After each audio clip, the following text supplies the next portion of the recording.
microphone fiend, the microphone fiend, the microphone fiend, the microphone fiend, the microphone fiend, the microphone fiend. Hello, boys and girls.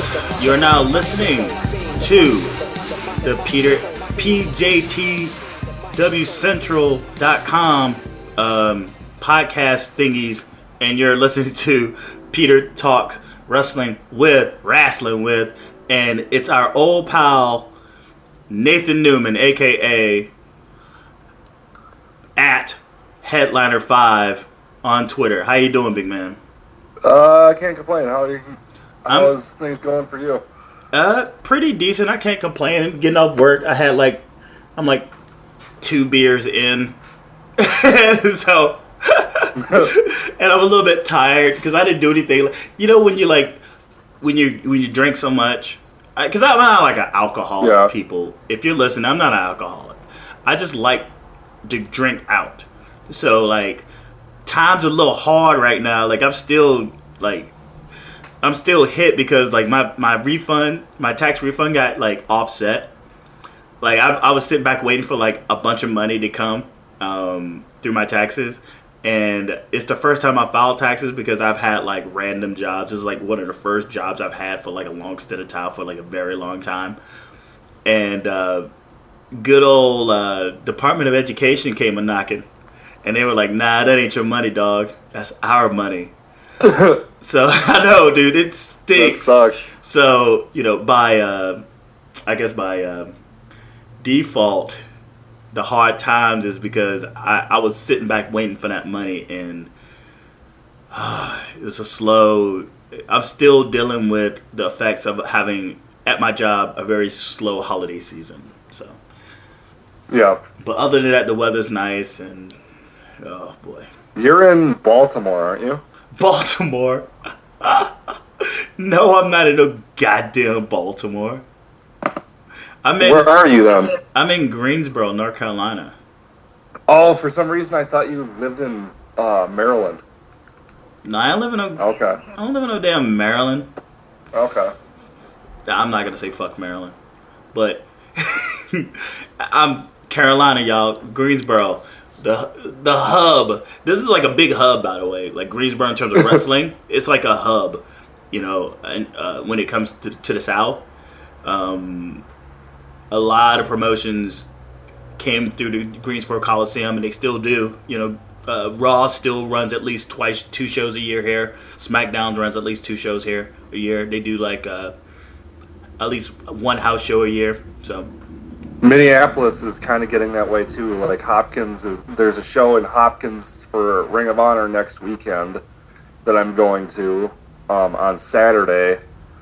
And they do at least 3 or 4 shows here a year, and then WWE runs here every, so often. So it's becoming a hotbed again for wrestling, which is good because, as far as indie companies go, there's, nothing in Minneapolis anymore. There's a lot here, actually, between, what is it, CWF and PWX. I was going to say, PWX is based out of where you guys are at, right? Yeah, Gibsonville, which is because I could throw a rock there. There's people that do that, that I do the Eyes on the Ring podcast with that are based out of Maryland, so they go to a lot of their shows. And in fact, there's a show, I believe, this Sunday. Yep, this Sunday with Samoa Joe. Yeah, and 2 of our guys might be doing the show live from that show, so because they probably won't get home in time before the show hits air. So that's what's up. If you could somehow send, I guess after we're done, send me their contacts, man. We'll I'll meet up with them and introduce myself and all that shit. So that'd be dope. Because I'm going. Samoa Joe's PWX. I actually was at the last pay-per-view taping they did with the Super Kick Party, your boys. You love them. No, I don't. I hate them. Why can't I think of their name? Because I'm a little bit... The Young Bucks? Young Bucks, yeah, I got a little alcohol in my system, people. They so. suck. Yeah, you don't like them, but nevertheless, I went and saw that show with and Cedric Alexander defending the belt. So we're going this Sunday, and pretty stoked about that. So, I mean, what's happening on your end of the spectrum? As far as wrestling goes? As far as everything, sex, drugs, and alcohol. Not too much. I had a full week off this week, so I didn't have to do much. And then, as far as wrestling goes, I've just been watching. I was able to watch Raw on Monday, of course, and then I watched SmackDown last night. And I caught last week's Superstars last night, too, because I didn't watch it, when I was supposed to. So, which is even crazier too, because you don't watch SmackDown. But I tried to watch it, but the feed that I got was all fucked up, so I was like, all right, fuck it, I'll watch it Saturday. Well, the only reason why I watched it is because I didn't have what I normally do on Thursdays. Because normally I'm at a television studio doing a show. Yeah, but I saw you tweeting live for the last 2 weeks. So yeah, I was tweeting from the Eyes on the Ring main account and my account at the same time. So it was pretty crazy. Yeah, I was pretty surprised, actually. I was like, oh shit, Nathan's watching live? But I wanted to watch it live, but I was doing... Well, technically not live because they're taped. No, you're watching it live. You're watching it live as it's being aired live. But and then I get UHD now. So, I can watch the replays for Raw and SmackDown when they air on Saturday nights. But half the time, Raw airs from 1 to 3 in the morning, and then, 12 to 3 in the morning, and then SmackDown airs from 3 to 5 in the morning. So by that time, it's I don't have the energy to watch SmackDown. And it's half the time I read the spoilers, and I'm yeah, that doesn't sound like anything I'd want to see. But SmackDown last night was actually pretty good. There was 2 really decent matches on it. So I feel like I started doing my reviews on SmackDown right at the right time.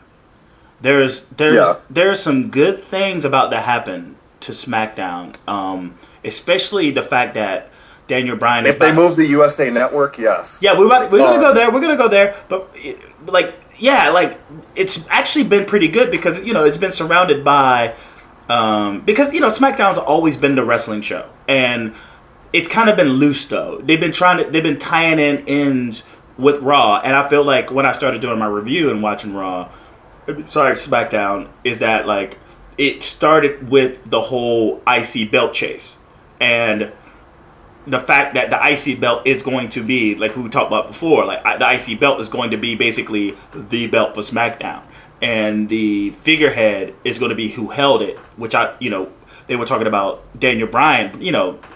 They've been really outspoken about the idea of Daniel Bryan being the face of SmackDown, and there being a bit of a pseudo brand split, they still don't have enough guys to be able to do a brand split, but yeah, they do.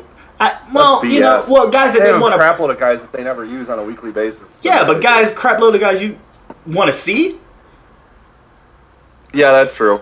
But I'm just saying, if you're just saying, a crap load of guys in general, then yeah, they could do it. Yeah, but, do you want to see those guys? Suck.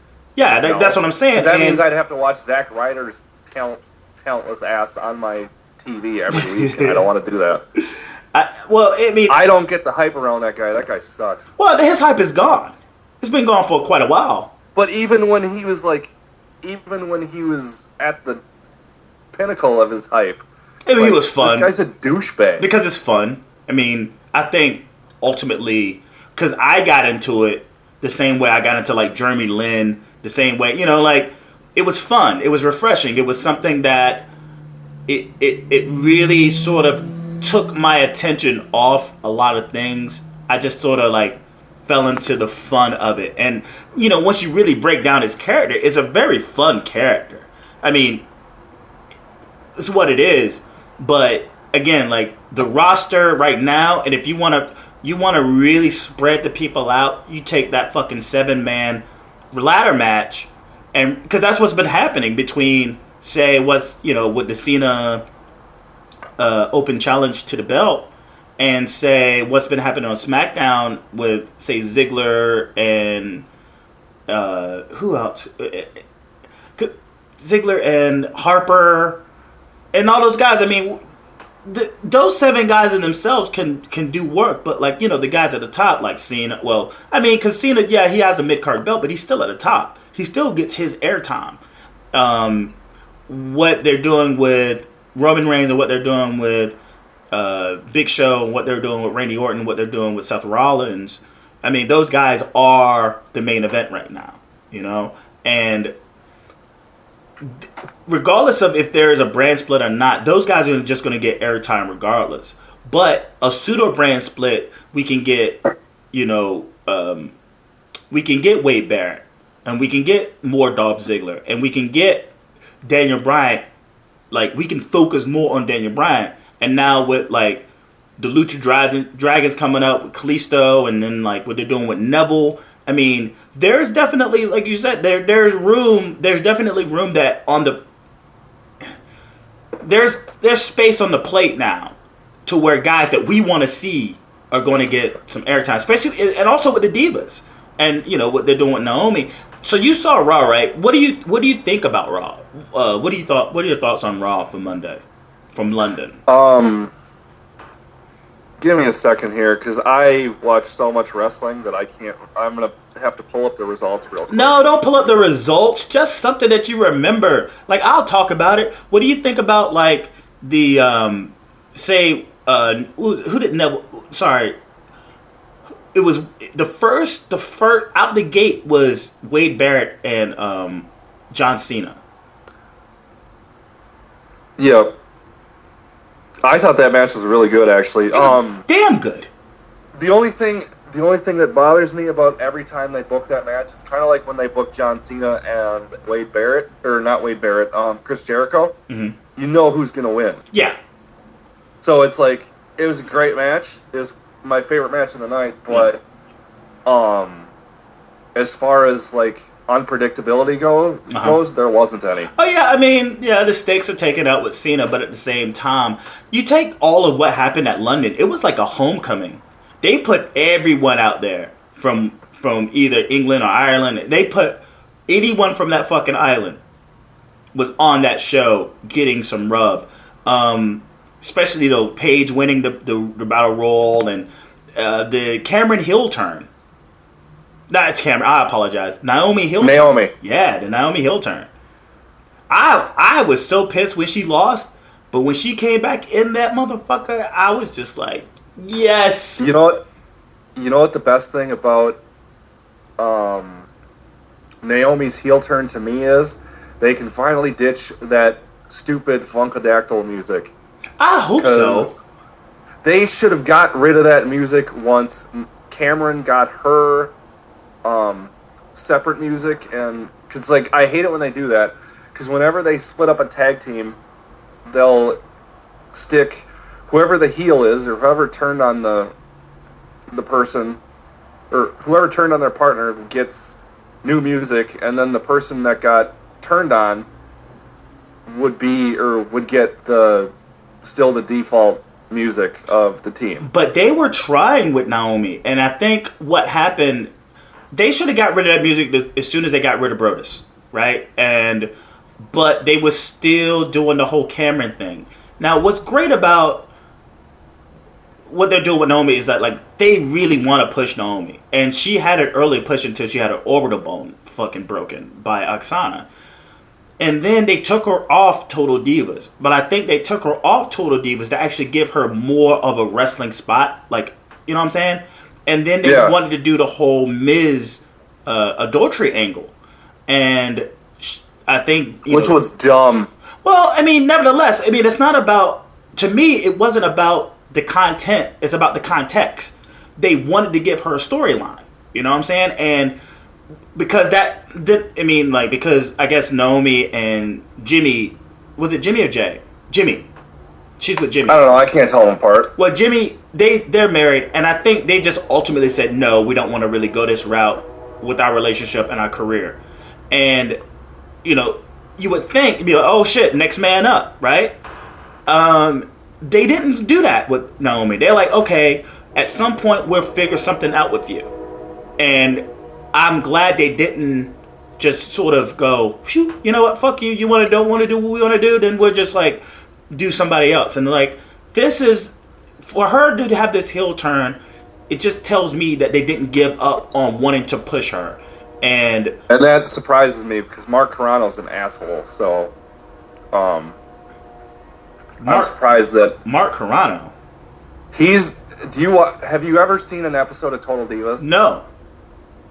He's the guy who's in charge, and I hate admitting this because that means that I used to watch Total Divas. I don't watch it anymore, but at the time when it started, I was kind of interested in the backstage stuff. Mm-hmm. Now I could care less because I think that show's terrible. But Mark Carrano is the guy who is in charge of... He's like the Vince McMahon of the Divas. Okay. He's got full say in whatever the Divas are doing. And I think most of the stuff that he's told is handed down from Vince McMahon. But the guy on TV just comes off as a complete douchebag. Like a sleazy dude? Not like or just a sort of out of touch asshole. He just seems like he's got something up his ass, and that he's like, it's almost like he's in over his head and doesn't know what he's doing per se. Oh, I see what you're saying. Okay. But yeah. And then like whenever someone like will go to him and explain something to him about like a certain situation and how they want it different, that he'll be like, well, no, this is what you're getting, and if you don't get it this way, then you're not getting it at all. Oh, my way or the highway? Well, yeah, fuck. so like he won't it seems to me, or from what I've seen of him on that show, he's not willing to compromise with what certain people do, because they pitched the adultery angle with the Miz, well, not with the Miz, but on that show they pitched that angle, and then whatever Uso it is that's dating Naomi or married Naomi now, it's Jimmy. Yeah, he went to Mark Carrano and put the complete kibosh on it and wouldn't let it happen, and then Naomi got pissed at him, and then so they had to postpone it until Jimmy was okay with it. Well, right now, being that the Usos are gone, they're gonna be taking a break for a while. She's gonna be standing on her own, and it only seems fair that, like, in her situation, because the Usos are faces, that now that they're out of the picture, she doesn't come out with them, that she can actually, be pretty pissed off and demanding a title shot. Yeah. So I'm just happy that they've run with that. I think the only other big storyline, other than what's happening with Randy Orton and Rollins, and we don't really need to talk about that, is what's happening with Kane. And I'm all for it. I think Kane is probably one of the only people, like the Demon Kane or whatever, when he puts on that mask, he's babyface. Like, hands down, he's babyface. When he's corporate Kane and without the mask, I feel like people are more, they're more apathetic, I guess the word, like, they don't care about it. They're just like, all right, whatever. They don't care. See, and I absolutely... So you're talking about the whole, he keeps going back between corporate Kane and Demon Kane or whatever. Well, I'm saying, like, when Kane is when Kane is the big red machine, he's a babyface. There's nothing that they can do when he has that fucking suit on to make him heel at all. Like, what he is a badass, right? And yeah. And I think, because he's part of the corporation, that he couldn't have that suit on because people would just, like, not hate him, And anything they would... You mean not have the suit on if he had the mask on? Yeah, well, I said suit in terms of the actual Kane outfit. Oh, okay. Right? And, he's a tie, and people just ignore him, I guess I'm trying to think of the word, like, apathetic is not the word, but like they just don't care. Like it's just a fart in the wind, like whatever. But we're seeing this thing where, with his character and him basically reverting back to Kane, the Demon Kane. I mean, whatever. We got to put a fucking adjective on it. Whatever. But going back to Demon Kane, and be like the ultimate baby face, being... They have to put an adjective on everything, by the way, because it's like they have the Demon Kane, the Vigilante Sting. It's like, I hate that crap. No. I mean, whatever. They got to... It's about branding, I guess. But what happens, and this is the question I want to ask you, once he breaks free from the Authority, because that's the thing that's happening right now. You see him sort of testing his manhood, especially the whole laying down thing, and we get a Team Hell No, basically a Team Hell No segment in the back, and him and how he approached laying down. Once he sort of finally breaks free and sort of drops the DOO title that he has, who do you see him facing as the Demon King within the Authority? And do you think he's going to be on the card as the Demon King versus someone in the Authority at SummerSlam? I think it'll be, I could see him helping, or not helping, but, helping. But I could see him facing Seth Rollins as a way to help him, or help establish him as a top guy, because Kane's been a top guy for a while now, so if Seth Rollins were to beat Kane, it might help him and establish him more. I mean, Kane isn't a top guy now, like how he was like back in the Attitude Era or anything, but beating him still carries some kind of weight. So I think it could help Rollins a lot. I don't see him touching Rollins. I don't see him facing Rollins in a match.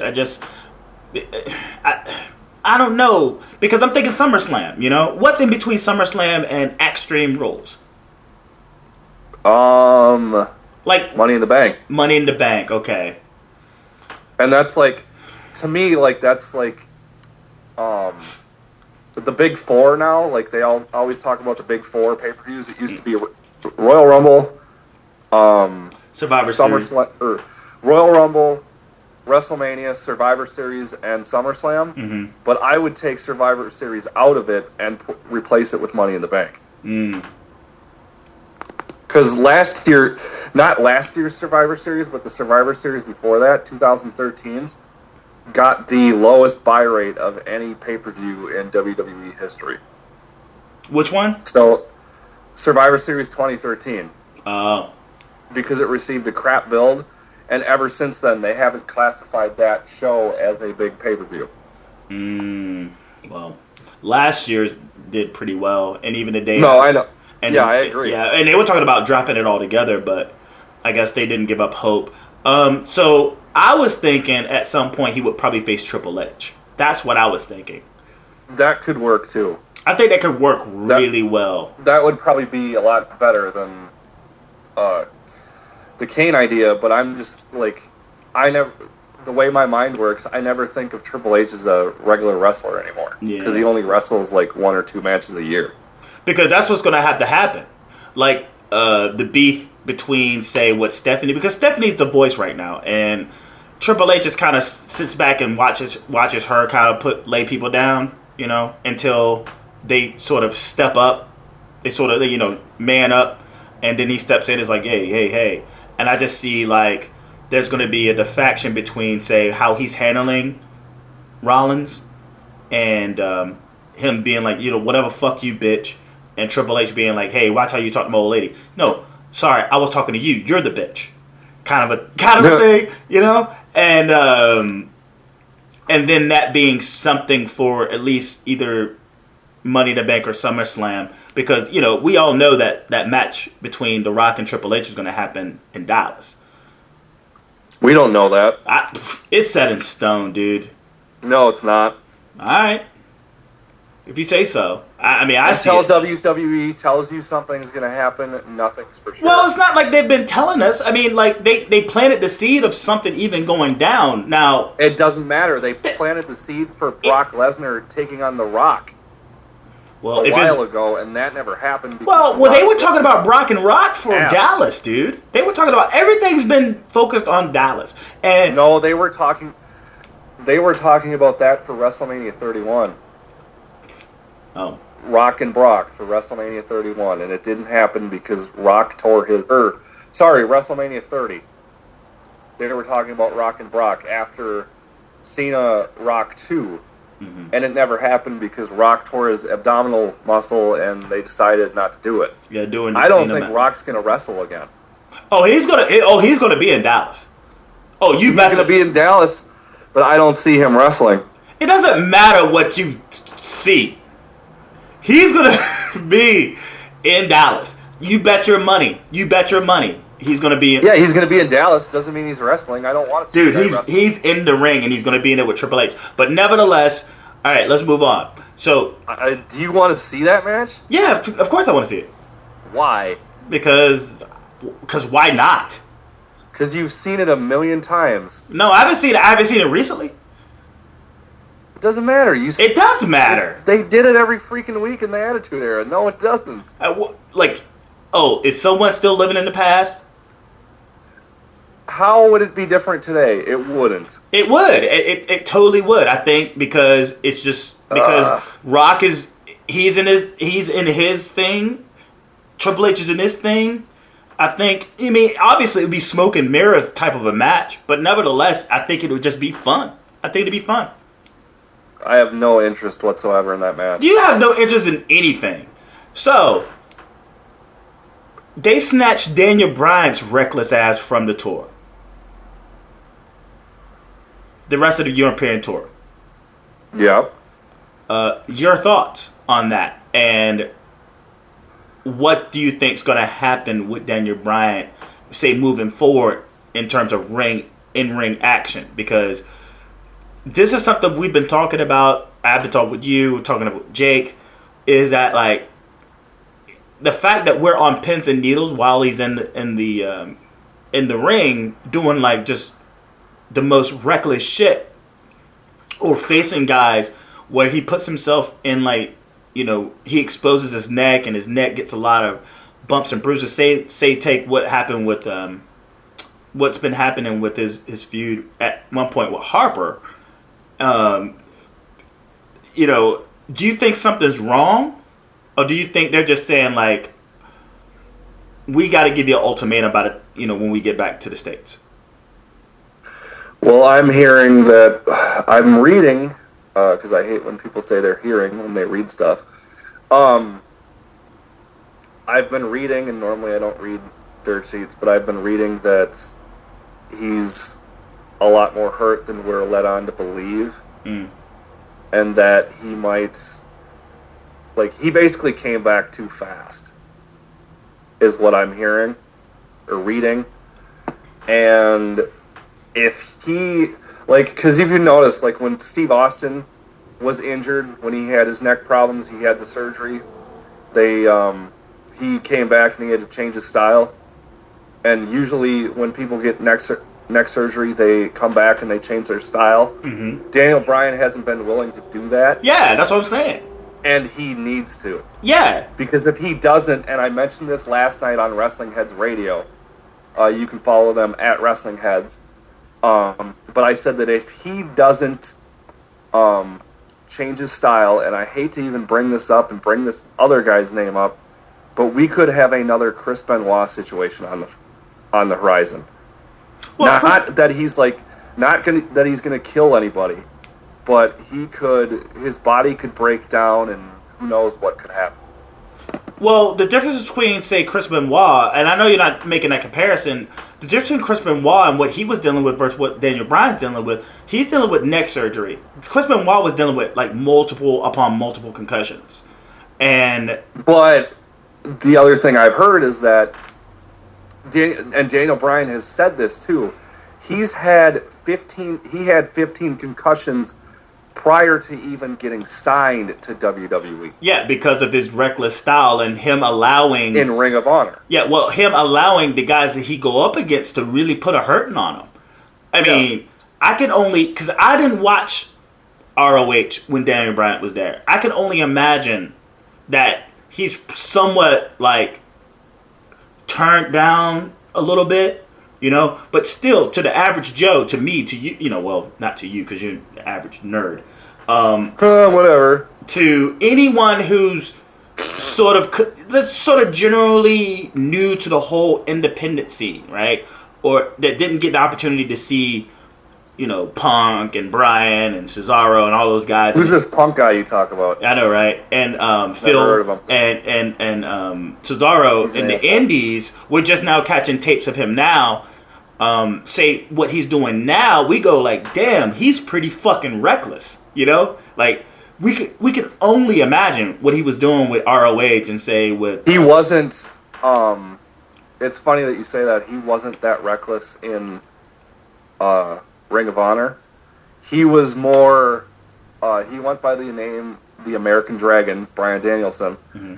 He was more of a technical mat-based performer. Oh, okay. And then when he got signed to WWE, and it was kind of like the tail end of his ROH run too, when he would do, like he started doing the reckless moves and stuff like that, and jumping outside of the ring. But that was all like New Japan influence, though, right?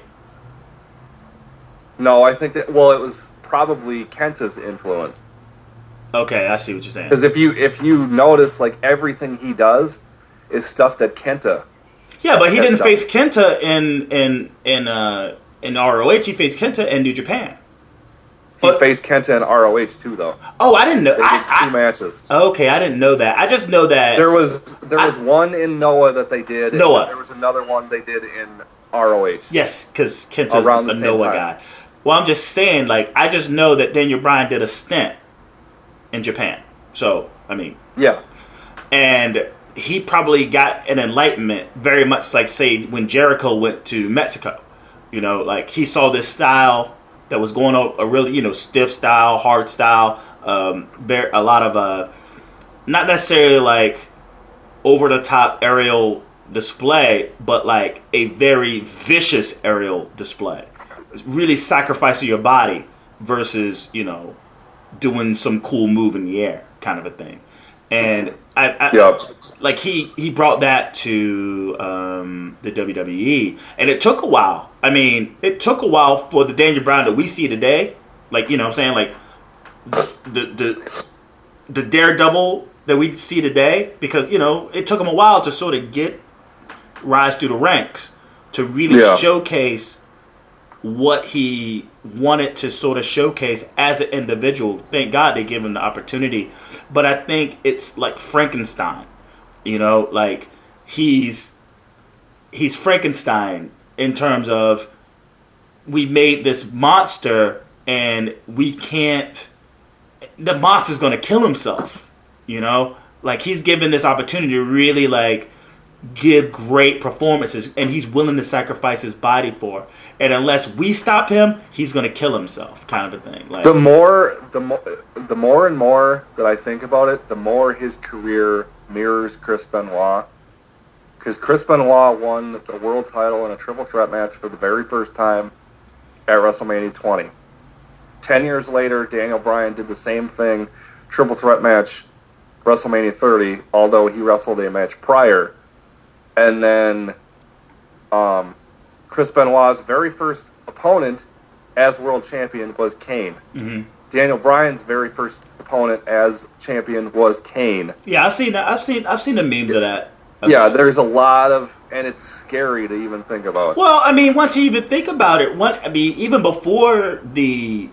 Same with the diving headbutts, too. Yeah, I mean, yeah. I think Daniel Bryan might do it a little bit safer, because if you watch Benoit do it, and I don't normally watch Chris Benoit matches, because the guy, it just drives me nuts. But he used to, like, dive completely down into the guy's, like, face. Yeah. Do his headbutt, whereas Daniel Bryan actually jumps. So I think Daniel Bryan could actually, like... I mean, the diving headbutt, either way, you're hitting another guy's head. Mm-hmm. So it's not really safe, but I think the way Daniel Bryan does it, as opposed to the way Chris Benoit did it, is a lot safer. Well, Benoit didn't brace his arms. His arms were basically, like, winged out when he came down. Yeah. Bryan, he catches himself. He spreads his arms wide, not back, and he kind of braces himself when he gets to the opponent on the ground. But nevertheless, I hope this is for the greater good for him, because, again, it drives me crazy. If anyone's listening, you can actually go back in volumes whenever I talk about Daniel Bryan. It's like, dude, you got to take that shit down from 11 to at least 7. We're gonna love you regardless. You don't have to kill yourself to entertain us, right? And even at a 7, he's still the best wrestler on the roster. Exactly, dude. At a 4, he'd probably take out the average ham and egger on the fucking, upper card. See, and I would like him to go back to his original Ring of Honor style. Mm-hmm. But I think if he did that now, it's too late, basically. If he did that now, the fans would shit all over it. Because they'd be like, what are you doing? This isn't the Daniel Bryan that we're used to. I don't know, man. Go back to flying around and killing yourself. Nah, I think to a certain extent, and this is the anomaly of Daniel Bryan, he's definitely an outlier when it comes to how we view wrestlers. I mean, the only other persons that were outliers to whatever they did in the ring we just absolutely love, is Stone Cold Steve Austin and The Rock. You know what I'm saying? Like, that privilege to be that type of person, to be able to just be in the room and people are just going to love you, come a dime a dozen. And he's one of the rare few. And I hope over time he realizes that if this ultimatum that the sending his ass home, hey, go back to fucking Aberdeen, go, just drink some coffee and just, watch some anime, just kind of kick it and just chill the fuck out. Think about think about your career, think about how you want to move forward, because this way it's just not going to happen. It's not, especially for all the hopes and dreams he has, especially being the face of SmackDown. When I wonder too, and this is a really weird stretch, or it might not be considering what we know about him, but I've heard that he's kind of relaxed on the vegan lifestyle a little bit because he's on the road and you can't do that. You can't live that full lifestyle. Yeah, he's not vegan anymore. Yeah, well, he is, but he's relaxed it a little bit. But I'm wondering if that has any, even if he's not vegan now, if being a vegan for so long has any long-term effects on his body and whatnot. Nah, I don't. That's really digging into something that I'm not qualified to talk about. Yeah, same here. But I just figured thought that crossed my mind. Nah, I would say more on the no side, because what happens is your body just adapts to whatever diet you give it to a certain extent. And it's not like, as a vegan, you're taking a lot of supplements, you're taking a lot of things that, say meat, red meat, beef, you're taking supplements to replace what those things provide, that your body itself doesn't really break down as much. Now, take it again, he's in the world of professional wrestling. He's not just a vegan and he's riding a bike. He's that type of dude. I mean, maybe, but I think if he's been doing it long enough, then his body has probably adjusted. I would only imagine going back to say, if he's backing down off of his vegan diet, that his body is readjusting, and that's probably doing more harm than, say, staying vegan. You see what I'm saying? Yeah. Because your body, it's like hard shifts with your body are bad, just in general. You know what I'm saying? So one can only speculate, I guess, between even us or anyone else. But again, I'm not really qualified to really talk about that. So. You're not a doctor and you don't play one on TV. No, and I did not stay at a Holiday Inn Express. So I think what's left? The move of SmackDown to USA. You probably have more insight on this than I do. To anyone that's listening right now, to the people that are listening at this moment, both of them, not because we're not live, I'm saying both those people listening to us right now. We've actually gone up. I mean, in listeners, whoever's listening, thank you. Just keep sharing. explain to them. Do you know the ins and outs? Ultimately, what's happening with this SmackDown to USA? I have an idea, but like, what do you think? Or what you found out and what you've rationalized? I don't know the full story, but I've read that Sci-Fi, for whatever reason, doesn't want SmackDown anymore, which is really weird because it's the top-rated show. Yeah, and they don't want it, so I think they said they want to get away from wrestling, from what I know, and USA is willing to take it, from what I've read. And NBC. The debate, huh? NBC. I'm hearing USA. Yeah, I mean it's USA, but it's the NBC Universal. Yeah, it's NBC that are like, okay, you found a niche without this part of our network of shows, and and they're like, we want to foster this even more so. Well, continuing on that thought, I think if it's going to be on NBC Universal and the USA Network, I think if you put it on Thursday, where it is now on Sci-Fi, it's not going to do much. I mean, people will watch it, but they're not going to really care because on USA, it's like a Raw 2.0. If it's taped, then people aren't going to care. What I would do, and I've heard people discuss this, or seen people discuss this, that if you are to take it to the USA Network, you have to make it live on Tuesday nights. This is probably the same. You're talking about the Court Bauer, Pollock and Bauer podcast, because they were talking about it. No, I didn't. Or PW Torch. I didn't listen to that particular podcast. I read a transcript of what they said. Okay, so that's the thing. It actually makes no sense to pre-tape, because apparently in an interview with, say, some NBC executive and talking about the idea of them taking on SmackDown, that person said live, like, you know what I'm saying, and yeah, it has to be live. But he didn't go. This person didn't go into specifics. You know, it was almost like a passive comment that he said, like, "Oh yeah, so we're gonna, SmackDown, we're gonna go live," and the idea of it going live, kind of thing. Like, it was like, I don't think the person was thinking. They just was like, "Boom, this is out there," kind of a thing. And apparently they've kind of backtracked on that statement. Apparently. But I don't know. I mean, USA, for what I've, listened to, is USA is definitely it has a wider audience. Say from, let's just say if Sci-Fi is in like 3 households, USA is in 7 households. In terms of ratio. Like 3 million versus 7 million, like whatever. And that in itself still more than Destination America. Of course. But Destination America's they're it's very low. Like they're not,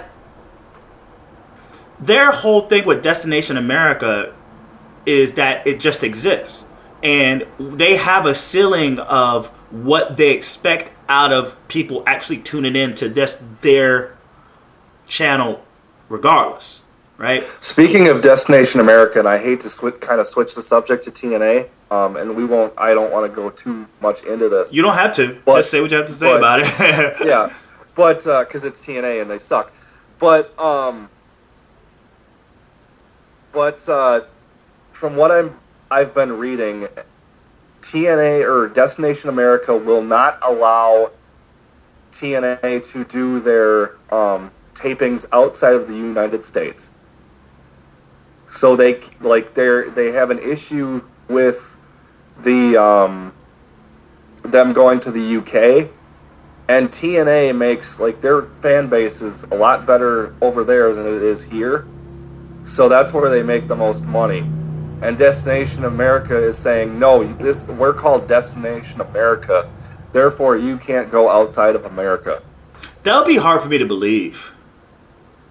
It's kind of hard for me to believe too, but network execs and their philosophies are really off from my experience, so it wouldn't be that far of a stretch to even think about.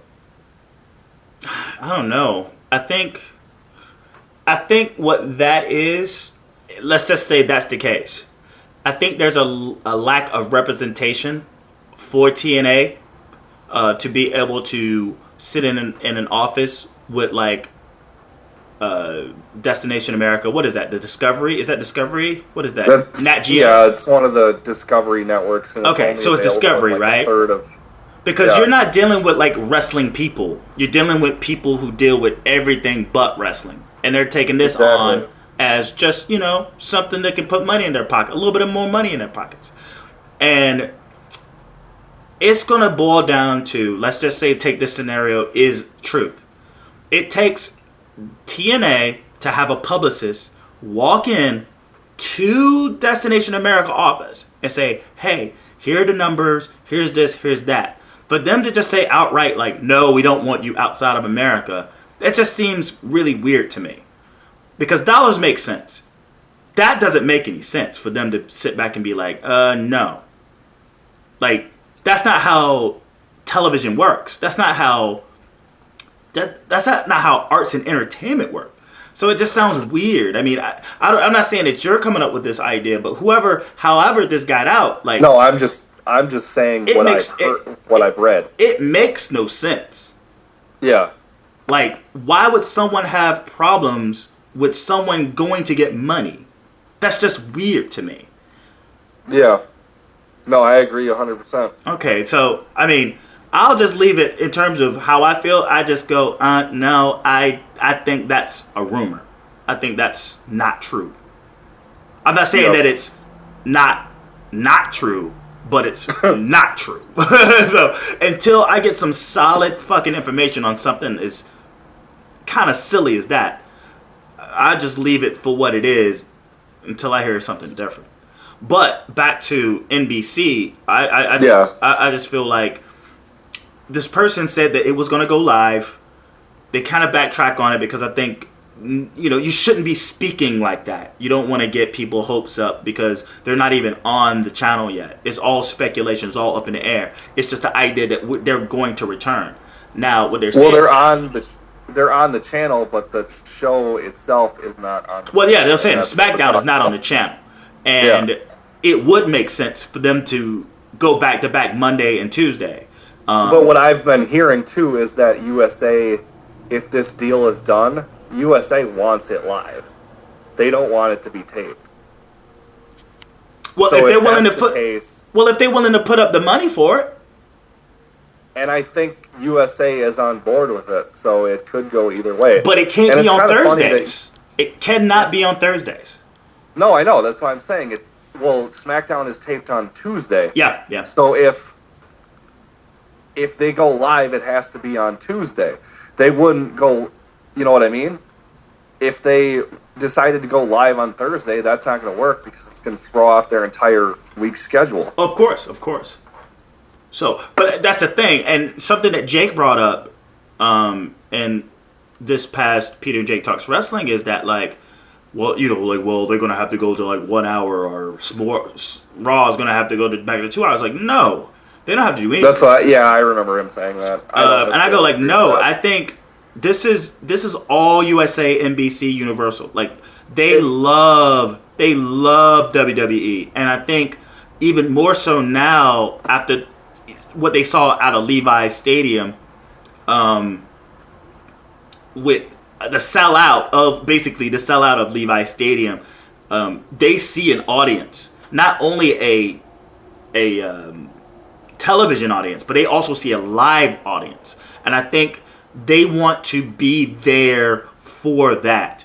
And then by the time they get, because like he was saying, oh yeah, NBC is going to buy it out, and I heard someone else say buy it. It's like, no way in hell Vince McMahon is going to let up off that stuff. He'll probably like finagle some things within, say, the network and back and forth that way, but like, you know, with the library and having them show things on like either NBC or USA or something like that.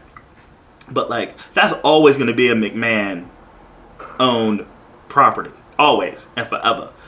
But yeah, because there was a rumor of a sale a while ago and it never went through. Yeah, because it was only a rumor. Yeah.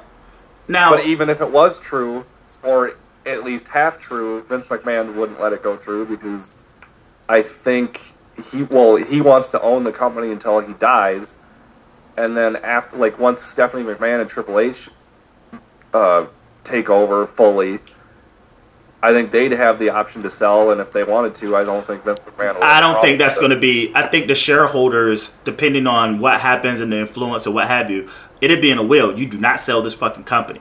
Like, now the idea, but what I'm thinking is the partnership between the WWE and NBC Universal. I think what could possibly happen is they're going to filter more money in, and we'll probably be able to see more things happen.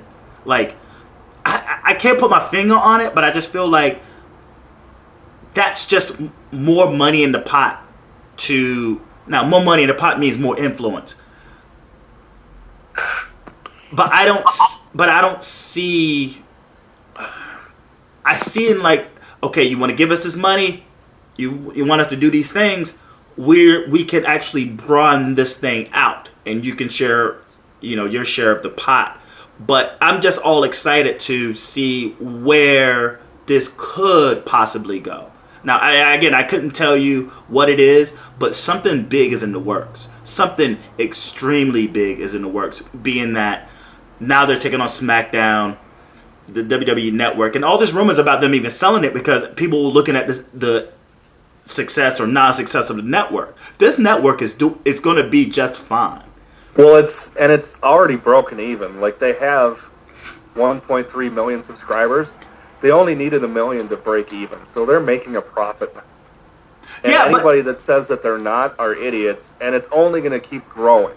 But this isn't about. But the network isn't so much about like the profit of the network as much as the stock on the network.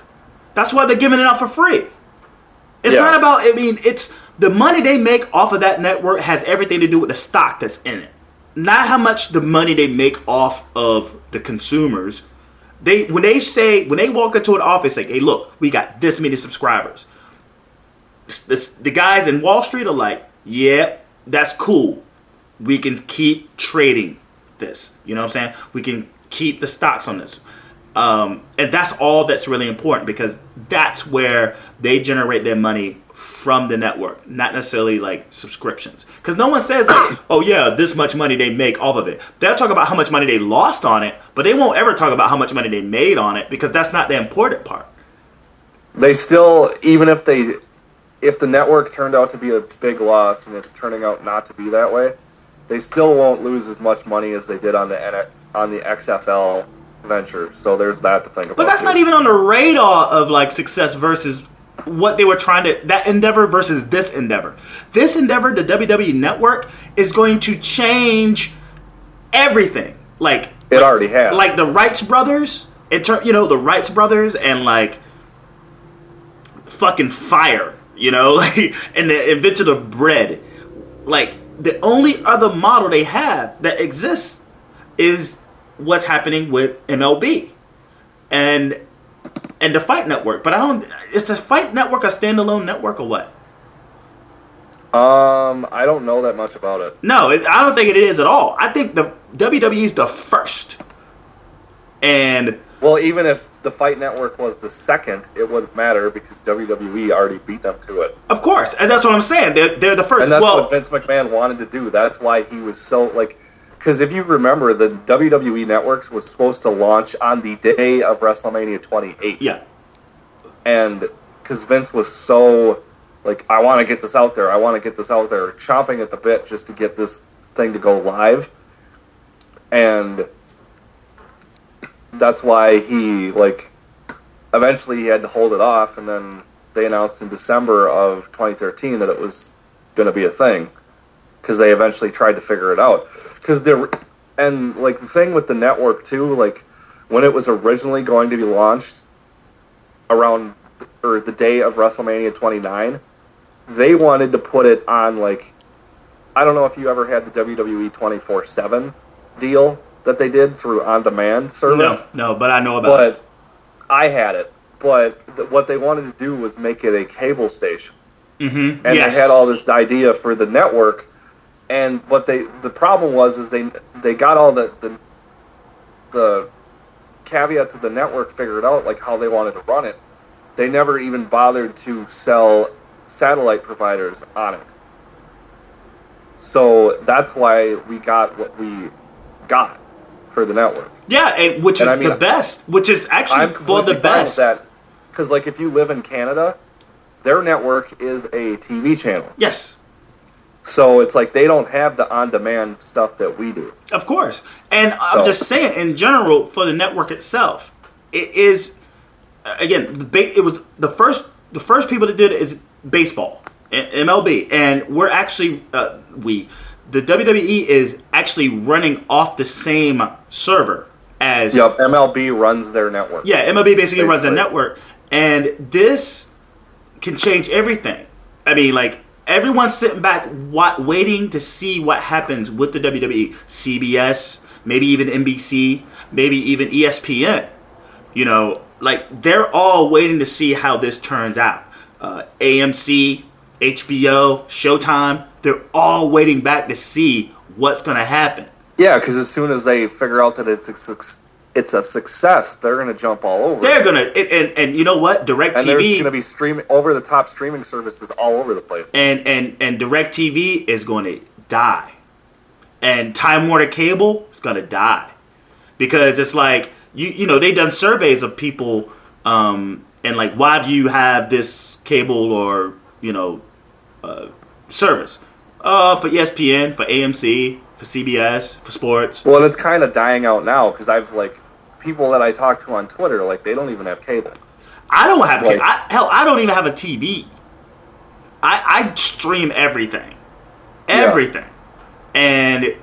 And you know, having a cable subscription and having, like, you know, you're paying like $150, $200. I don't know how much people pay for shit, but like anything above $100 is going to be a thing of the past when you can just kick out $10 to have your one station that you look at, you pay $150 for. You know, it just makes sense. So like I could pick and choose my shit, and that's the significance of the WWE and the WWE network. And I just feel like the fact that the NBC network is taking on SmackDown is the fact that I feel they want to sort of piggyback off of the success or future success of this network. And possibly, just possibly, because their stuff is, what they're doing at NBC is pretty awesome as well, sort of branch out and do their own thing and use the WWE as a means of a blueprint. They got first hand. They're having even more first-hand view on what's going to happen with the WWE, and that's what I see in the bigger picture. That's all I see in the bigger picture. We'll see, and you know, and even more promotion of say the pay-per-views on NBC because they're invested. They're even more so invested. So you're watching, like, you know, Community or say whatever show they have that's running, and all of a sudden you see, like, this Sunday, Extreme Rules, you know, Royal Rumble, you know, and then that's in the homes of, like, ridiculous amounts of millions of people. So that's what I see. Yeah. Is there anything else to talk about? Anything else? Anything else? Anything else big? Not that I can think of. No. No. Have you been watching? I need to start watching again. Anything interesting in Lucha Underground that you want to speak on? Everything. But you know, within 5 minutes. Lucha Underground is within 5 minutes. You're killing me. No, I'm not. Yeah, What's the big story? What's the big storyline going on right now? the big story right now is that they're crowning their first ever Trios Championship, their first Trios Champions, which is basically a 6-man tag team title. And I think they're doing that next week. And so this last week they had 3 guys from each team, or 1 guy from each team, take on each other in a triple threat match. And it was Prince Puma, what's his name? I can't think right now. What does he look like? He's got the red mask. I'm looking at King Cuerno. Cuerno, okay. And then I can't remember who the third guy was. But anyway, King Cuerno pinned Prince Puma. So my guess is he'll get a future world title shot. Well, Lucha Underground title shot down the line because he pinned the champion. But then next week they're going to crown their Trios champions, and then all this is leading up to their finale in August, or it's going to air on August 5th. It's a 2-hour special, and it's called Ultima Lucha, and it's basically going to be like a pay-per-view on the well, it's not necessarily a pay-per-view. A special event. But it's the special event on the El Rey Network, and that is their season finale. Nice. Because after that, they're basically going to go on hiatus for a while. How long is a while? Until the recordings are done? No, well, they'd have to shoot season 2. Mm-hmm. But from what I've understood, season 2 is not done shooting yet. Mm-hmm. They just shot the Ultimate Lucha special event this last weekend. So I don't think they're even planning ahead yet to season 2. So we'll just have to see. Ultima Lucha is the season finale, so it just depends where they go from here, how long of a break they take. I honestly think it's a good idea to take a break because that means the product will remain fresh in people's minds. Mm-hmm. The only problem, it'll stay fresh, meaning because they're not running one show a week like WWE or like TNA that often becomes stale. The only thing that worries me about them taking a hiatus like this is I'm afraid that people are going to forget about it. Yeah. That's my biggest concern, and I'm sure that they thought of the same thing. But any way you slice it, the product's great, and But I feel like that's something we're trained to, like, always just expect everything to come next week. They're taking the quarters approach, and season finales, and then like waiting till the next season to actually debut. I think for what they're doing, very much like say what the WWE Network is doing, is like they're actually going to set a trend in terms of wrestling promotions. How you showcase it, and if they want to showcase, because we're not getting a wrestling promotion as much as we're getting a television show, and why not? I think anyone who watches, say, wrestling and say, even Game of Thrones, they'd be like, oh yeah, sweet. We can actually sit back, digest things, and actually await it to come back. Because the average Lucha Underground viewer isn't your average wrestling fan, I like to think. And they would sit back and wait. They just better end on a bank. They better end on a cliffhanger. If they end on a cliffhanger, that's gonna be like, oh yeah, that's what's up. But if they don't, that's when you probably have the risk of people just sort of like, when is Lucha Underground coming back on? Kind of thing. Well, and even when it comes back, or when it goes on hiatus, I told people on Twitter, in fact, I tweeted it out, that I have a plan of what I'm going to do when they go off the air. There's a guy on YouTube. He does playlists. His name is the Cubs fan. He posts wrestling from both AAA and CMLL weekly. So if you really like what you see from Lucha Underground, and once they go on hiatus, go to his channel and watch all that stuff, because he, like, it's basically like a free, like, he sets it up like the WWE Network. I mean, stuff doesn't stream live, obviously, but he's got playlists broken down by week, and you can go in there and watch everything that happened within the week of whatever you want to see. Nice. So there's, like, he's probably got hours and hours and hours of lucha online, and you can't watch it all because it's crazy, because it's a crazy amount. But if you're looking for more lucha once Lucha Underground ends, then that's what I would recommend doing. Yeah, I go to watch wrestling.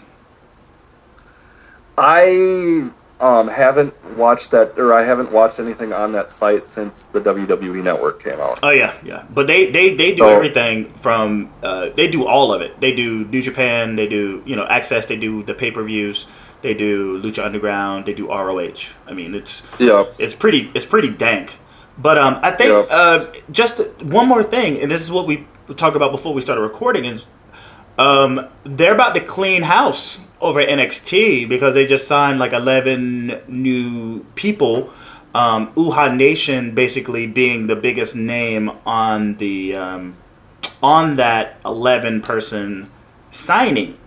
Along with Jesse McKay, those are the only two that I've heard of. Yeah, like, so, man, we're seeing the invasion right now. I mean, of NXT. We're seeing it, between Neville, Lucha Dragons, take what's happening with the Shield. They were NXT guys. Daniel Bryan. The only primetime players. Daniel Bryan wasn't an NXT guy. He was in the first season. But that's NXT. That was before it was developmental. I know, but he's still NXT. I mean, that does no, I don't count that. I think it counts. I don't. Bray Wyatt, like he counts. A good 90. Like anybody from NXT season 1 through 4 or whatever, they don't count. Ryback in my book. No, he doesn't count. He counts. No, he doesn't. How the fuck does he not count? They never. If you notice all these call-ups, they always say that they came from NXT. Have you ever heard Michael Cole say that Ryback came from NXT? Yep. No, you do not. They talk about how he came from Nexus. Yeah, Nexus, but Nexus and NXT are two totally different things. I think that's just in your head. I consider them NXT guys, but nevertheless. I don't. Nevertheless. Never the fucking less. We're going to have an influx even more so of, say, the NXT. Because I feel like, the one of the first guys when they switched it up, say Adam Rose, who was once, what was he before? Leo Kruger. The Ascension. I want him to come back to that. Yeah, the Ascension.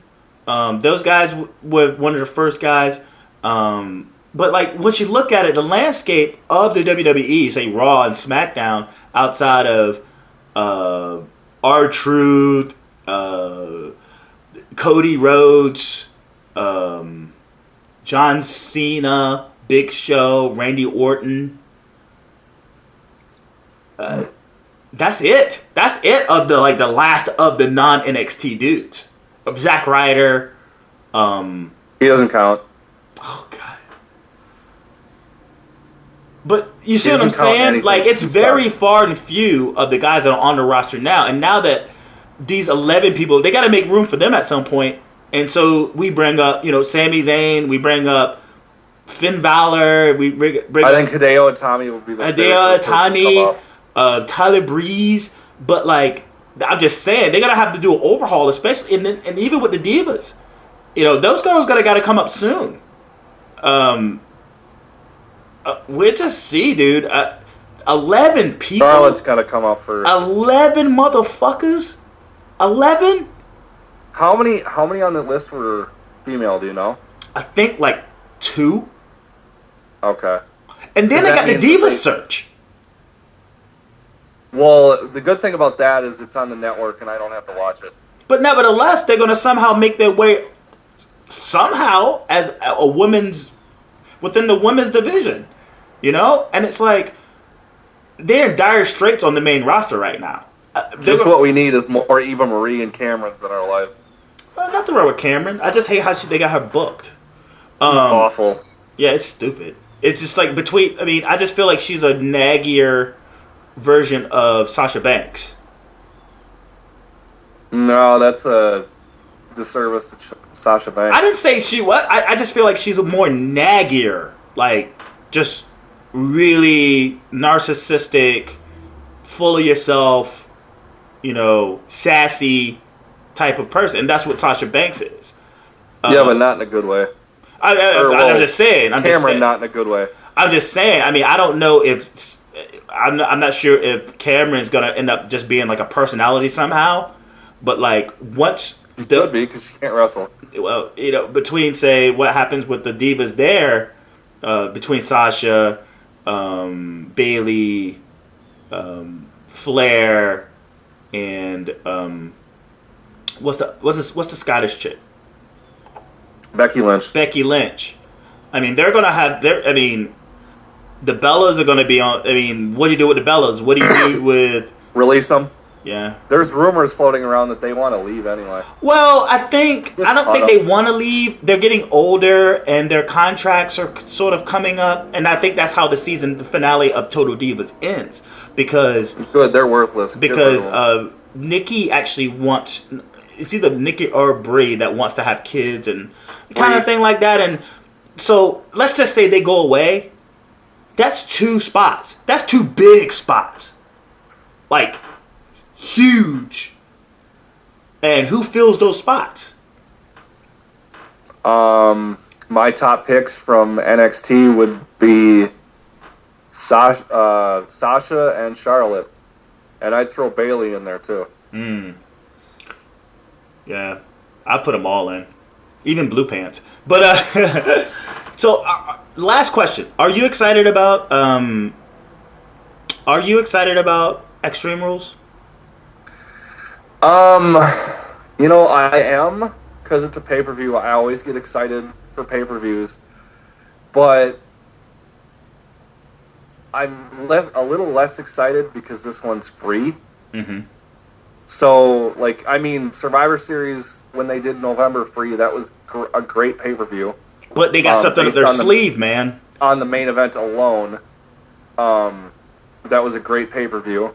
The undercard, not so much, but the main event saved it for me. Probably the best Survivor Series match I've ever seen. Fastlane wasn't bad, but it could have been better. So I'm hoping Extreme Rules delivers. But we're kind of in the downtime of after WrestleMania, so who knows? Yeah, and we're basically getting the same matches. That's what you even mentioned that before. It's like, we're basically get the same matches, but they're all gimmick matches. And I feel like this is something I was listening to somewhere, and they were talking about, it'd been awesome if they just set the precedent for Extreme Rules. It's the idea that we do get a bunch of gimmick matches. Like, all of a sudden, we got these gimmick matches, but we don't know the history of Extreme Rules to be the fact that these are these gimmick matches. Like a Russian Chains match, or no RKO steel cage match. I mean, those are the 2 set in stone. Miz Mizdow, and Roman Reigns, Big Show. Which I don't care about. Yeah, but they still got to come up with their gimmick. And I don't know if Reigns is good enough to actually do a gimmick match. I know Big Show is. But it's a last man standing match. Oh, wait a minute. They announced that last night. Oh, shit. I got to watch Smackdown, man. All right. Yeah, they announced that last night. It's a last man standing match. And then as far as the Rusev Cena match goes, that's a Russian chain match. Yeah. And I'm wondering, I can't remember which podcast it was that I listened to, but someone mentioned, are they going to put the chain around their arm, or are they going to do it like a traditional Russian chain match? Because a Russian chain match is actually a dog collar match. Yeah, dog collar. And this is what I was talking with Jake. I was like, no way. Okay. No way. I heard it then. No way Cena's going to put a fucking chain around his neck. I mean, you're talking... He'll do it. Dude, I mean, neck surgery. I mean, he is a neck surgery dude. He'll do it. Nah, I don't see that happening. He'll do it. You want him to do it. No, I don't. I like Cena. I think the guy's great. I don't want him to kill himself, but saying that I want him to do it for the reason you're thinking that that I want them to do it is Yeah. not the reason. Okay. I want to see a straight up dog collar match, but I just don't think they're going to do that. Okay. Well, Even like anywhere you strap a wrist or a chain to Cena's body, it's going to fall apart because he's held together by duct tape at this point. well, so. right now he's held together by muscle. I mean, he's still a big dude. He's a big, thick dude. I mean, I would imagine the only person that's probably, thicker is, say, Mark Henry, It takes a lot to hurt him. Yeah. It takes a lot. I mean, that's a lot of skin between, say, what's going on under it. But nevertheless, let's go ahead and, I guess when we talk in 2 weeks, we will be talking about the aftermath of Extreme Rules. So yeah. Other than that, let's go ahead and wrap up. There's so many more things to talk about, but let's go ahead and wrap this motherfucker up. Get your plugs in, man. You can follow me at Headliner5 on Twitter. That's Headliner, and then the number 5. Follow at Eyes on the Ring. Or follow Eyes on the Ring at Eyes on the Ring. Follow the Elite Podcast Network at Elite Podcast Net. Visit eyesonthering.com. True God Immortal just put up a NXT article. There is a couple ROH reviews that I wrote from last week and the week prior. What else is on there? There's a series called Was It Really That Bad? That's written by Speed on the Beat. His latest is up. And Has then anybody check out got the shows. regular names? I do. Jesus. But I know these people's names, but I'm not going to say them what they are out of respect for them because they'll kill me. Breaking kayfabe, huh? But blogtalkradio.com/elitepodcastnet. You can stream us on Stitcher if you search Elite Podcast Network. Facebook.com/Eyes on the Ring. And another thing I want to mention is that Four Corners Radio is going to have me on. It's going to be me, Billy, and Nick Gator. We're going to talk about the Montreal Screwjob and the conspiracies that surround it within the next couple weeks. So when that happens, I will make sure to tweet out the link so you guys can listen to it. All right, and all of that information, all of that motherfucking information is going to be. You think you had two? It was two of you. Jesus. All that information is going to be in the description box. And go check out Peter and Jake Talks Wrestling. We just posted that on Wednesday. Last night I posted NXT, where I don't know if you listened to it yet, but they go into detail about the 11 signees. Hopefully tomorrow or Sunday, I'll have Peter Talks Smackdown. So, and then next week we do for Peter and Jake Talks Wrestling, we're going to do the Raw review, and then we're also going to give our predictions. Y'all going to do our prediction show when? On Eyes on the Ring? We do ours on Sundays. Oh, Sunday. It's always Sundays at 10 o'clock my time. So 11 o'clock Eastern, right after pay-per-views go off the air. Some nights that there's a pay-per-view, we usually start at 10:30, but we're always live on Sunday night. I mean, your predictions? The predictions will be live on Sunday. Okay, all right. So most likely. And then we have the on the whatever date it is. I think it's the 26th. That's the pay-per-view.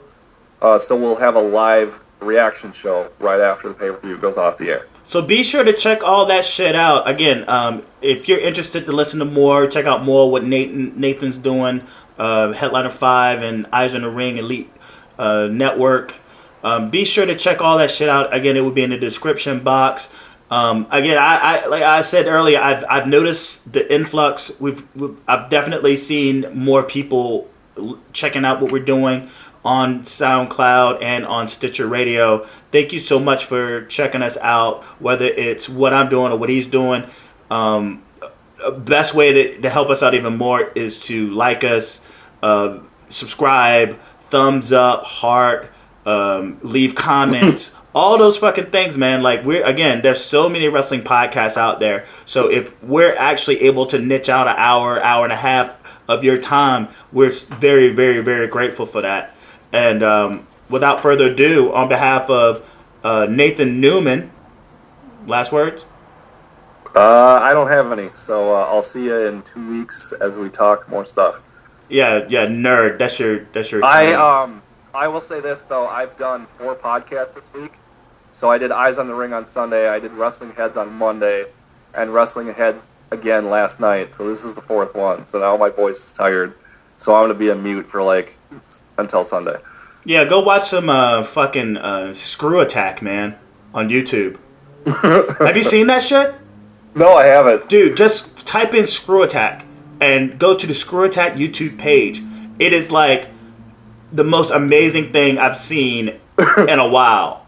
That sounds awesome. It's just a bunch of death battles and like history on like video games and comic books. Man, dude, and like, you want to waste some time? You want to just sit mute and just like nerd out like you normally do, but even more so? Check that shit out. So, and without further ado, we the fuck up out of here. We'll see you in 2 weeks. I'll see you Wednesday. So, peace.